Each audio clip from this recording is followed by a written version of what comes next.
Dear student, अब आप लोगों को वॉल्यूम 1 का अध्याय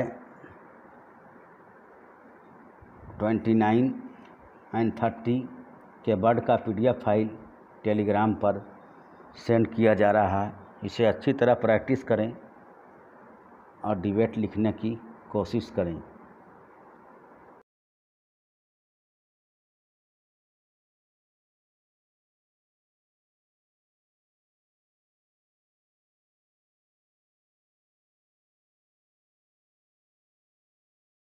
रेडी रहेंगे? स्टार्ट। महोदय, मैं दिल्ली के संबंध में भी कुछ कहना चाहता हूँ।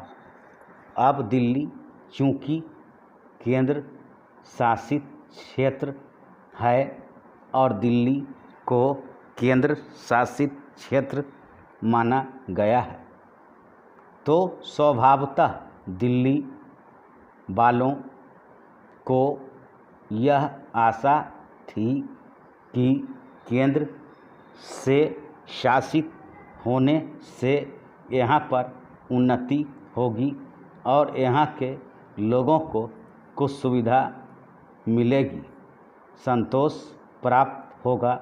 किंतु मैं यह देख रहा हूँ और लोगों में भी यह भावना बढ़ती जा रही है कि जब से यह केंद्र शासित क्षेत्र हुआ है, तब से शासन में निरंकुशता आने लगी है और लोगों की ओर ध्यान कम दिया जाने लगा है। इसलिए मैं यह कहना चाहता हूँ कि दिल्ली प्रशासन के पुनर्गठन के ऊपर पुनः जोर दिया जाना चाहिए और हो सके तो उसके लिए एक समिति बैठा दी जाए और उसके लिए सोचा जाए कि दिल्ली का प्रशासन किस तरह का होना चाहिए। मैं चाहता हूँ दिल्ली के प्रशासन के संबंध में आप विचार करें। भ्रष्टाचार के संबंध में यहाँ बहुत कुछ कहा गया है। मैं पुनः उसको दोहराना नहीं चाहता, किंतु इतना अवश्य कहना चाहता हूँ कि आज देश में जनता का जो नैतिक स्तर है वह दिन प्रतिदिन गिरता जा रहा है। सरकार को यह सोचना चाहिए कि उनका वह नैतिक स्तर किस प्रकार उठाया जाए और किस तरह से लोगों की भावनाएं बदली जाएं, किस तरह से लोगों में अनुशासन रह सके, इसके लिए सोचना अत्यंत आवश्यक है। हम जब भ्रष्टाचार की बात कहते हैं तब यह तो सभी मानते हैं कि भ्रष्टाचार है, इसमें दो राय नहीं है कि भ्रष्टाचार मौजूद है। छोटे से अधिकारी से लेकर बड़े अधिकारी तक यह फैला हुआ है। भ्रष्टाचार केवल प्रशासन में है ऐसी बात नहीं है, वरन यह लोगों में भी फैला हुआ है। जब करों की अदायगी का प्रश्न आता है तब लोग दो दो खाते बना लेते हैं और आयकर की चोरी करने का प्रयत्न करते हैं और कर से बचने के लिए भ्रष्टाचार करते हैं। जैसे बगैर दोनों हाथ के ताली नहीं बज सकती, ठीक वही बात भ्रष्टाचार के संबंध में लागू होती है।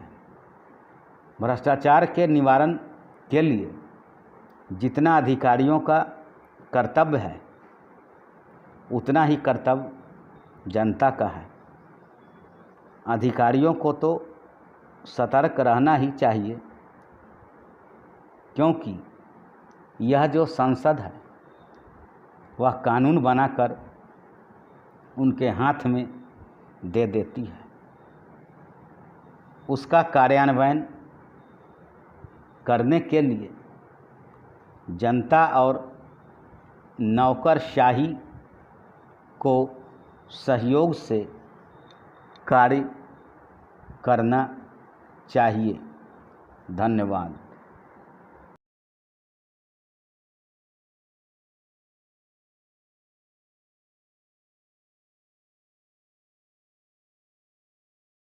स्टूडेंट रेडी रहेंगे। स्टार्ट। महोदय, प्रशासन का यह कर्तव्य हो जाता है कि वह सतर्क रहे और अधिकारी लोग अपने को निष्पक्ष रखें, किंतु जो जनता के अंदर एक गिरावट आती जा रही है वह भी एक देखने की बात है।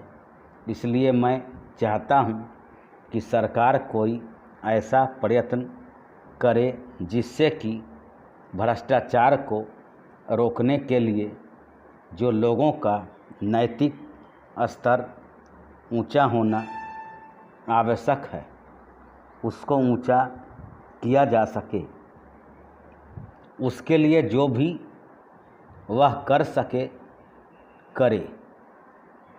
मुझे कहना तो बहुत कुछ था, लेकिन चूंकि मेरा समय समाप्त हो गया है, अब मैं और कुछ नहीं कहूँगा महोदय। इसलिए मैं माननीय रक्षा मंत्री महोदय का ध्यान इतिहास की उस चेतावनी की ओर दिलाना चाहता हूँ। हिमालय की चोटी पर जिसका अधिकार रहा है उसका गंगा और यमुना के मैदान पर भी अधिकार रहा है। हम इस आशा में नहीं रह सकते कि हम दुश्मन को हिमालय की चोटी से उतरने दें और फिर मैदान में उसका मुकाबला करें।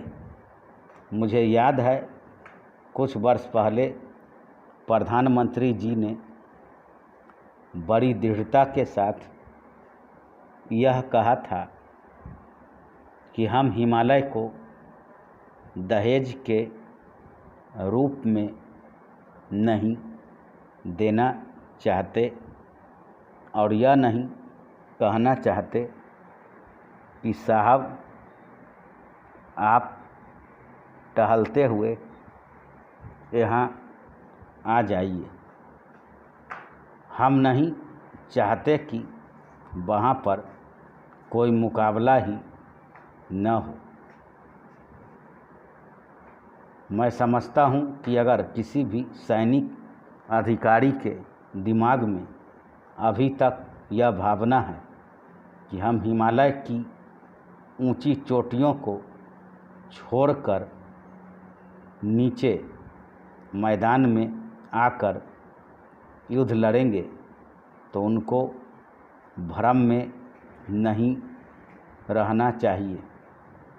यह एक घातक बात होगी, एक आत्मघाती नीति होगी। अगर एक बार चीन का हिमालय की चोटियों पर कब्जा हो गया तो चाहे वह बाद में नीचे हम पर हमला न भी करे, किंतु वहाँ से हम उसको कभी नहीं हटा सकेंगे।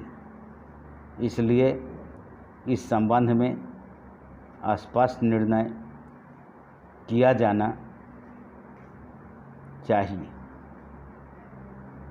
इसके बाद मैं मध्यवर्ती क्षेत्र के बारे में कुछ कहना चाहता हूँ।